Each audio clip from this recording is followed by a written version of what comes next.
and I give the call to the most honourable member for Canberra. Thank you, Deputy Speaker. And I too rise in support today of the Net Zero Economy Authority Bill and its Transitional Provisions Bill. And I am very proud, Deputy Speaker, that this Labor government is getting on with the crucial job of transitioning our economy for a sustainable future. As the Prime Minister has said, there is no nation on earth better placed than Australia to achieve the energy transition here at home and also power the world. This bill establishes the Net Zero Economy Authority and outlines its key functions, powers and governance arrangements.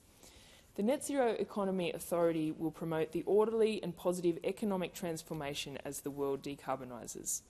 This bill is essential for Australia to embrace our potential as a renewable energy superpower, an opportunity that Australia cannot afford to miss.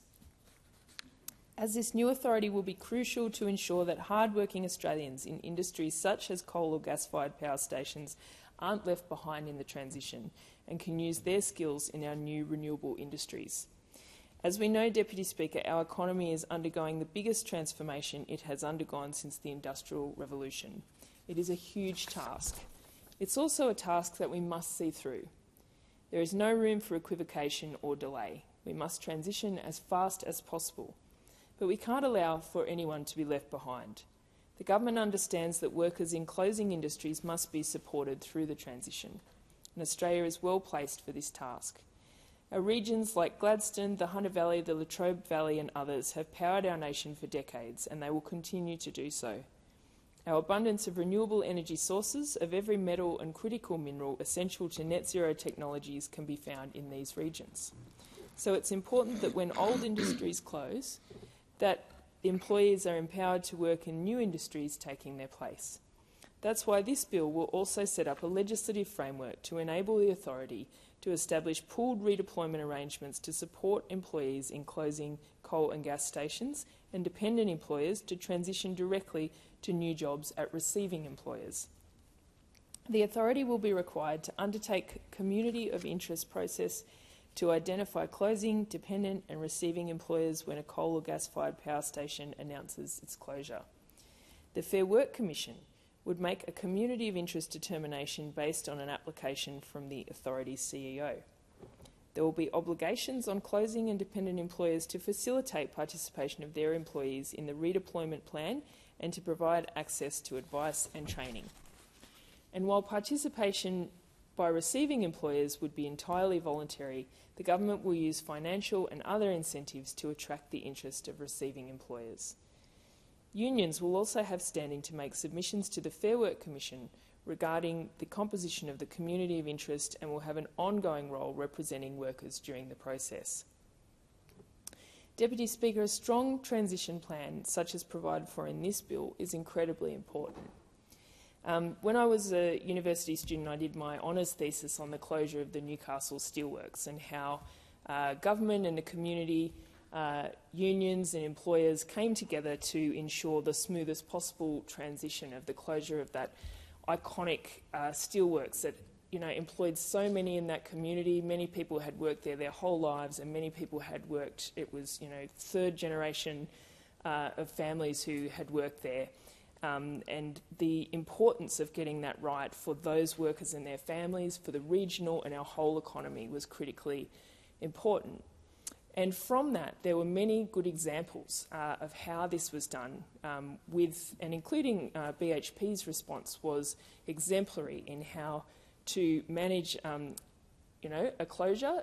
There was a significant lead time, and they offered people support in choosing a career path for them after working at the steelworks, and were supportive of a range of different options, sort of as open as they could be to what people might like to pursue.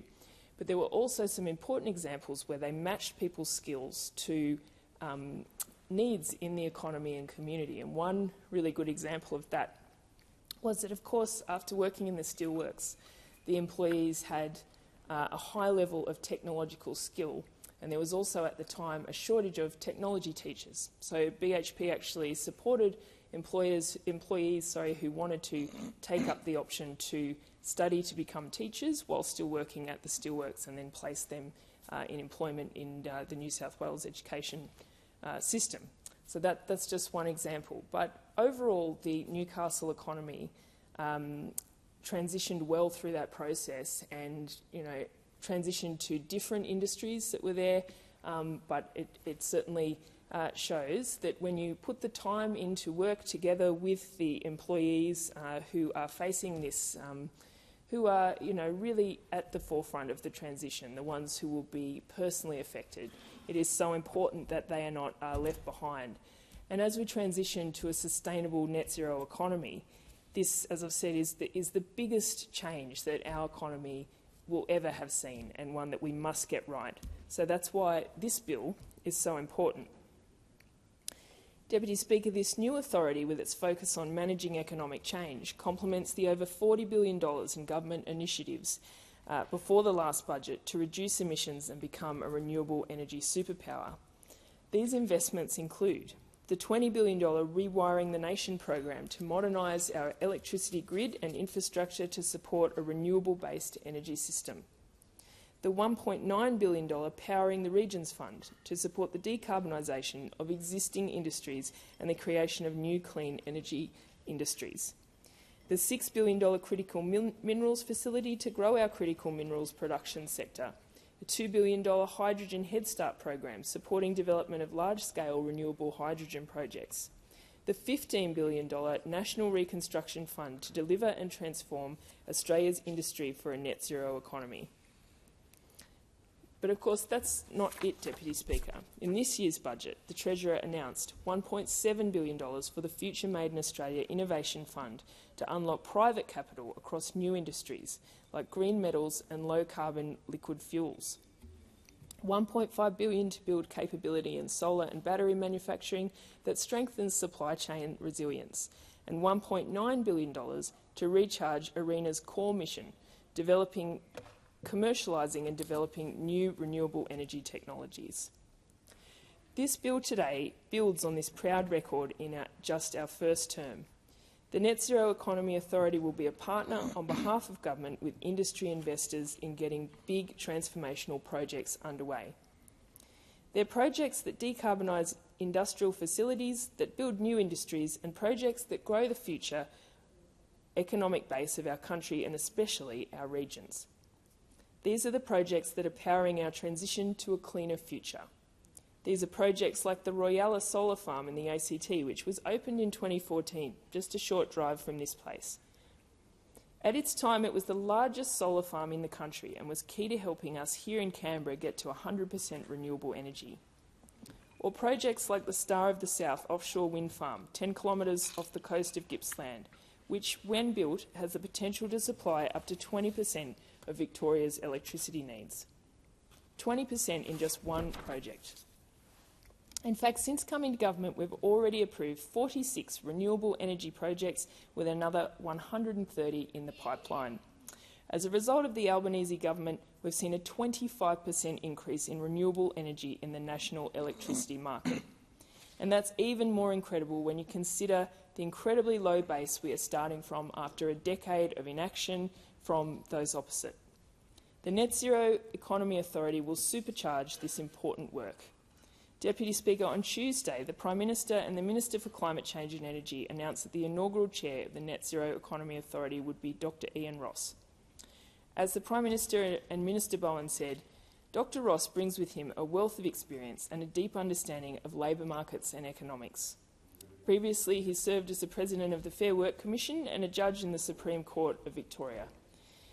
Dr. Ross, on his appointment, has said that the task ahead is monumental, but I am confident that with our collective efforts we can turn this challenge into an opportunity for Australia.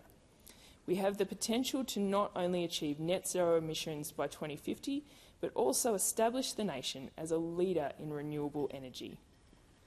I have full confidence that this new Net Zero Economy Authority will guide us, the Australian workers, through the biggest change to our economy since the Industrial Revolution.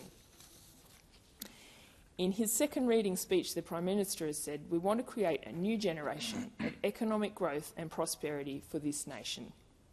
The reality is the world is moving on, and so are we. Nations representing 92% of the global economy are signed up to the Paris Agreement commitment to net zero, and 97% of our trading partners are. It's happening, and this government wants Australia to reap the benefits not get left behind as those opposite would have it. That's why one of our first actions in government was to legislate our net zero targets. That's why we've implemented the safeguard mechanism to spur the move to a cleaner future. And it's also why just a few weeks ago we legislated our new vehicle emissions standards to ensure that the cars that Australians are driving are cleaner and cheaper to run.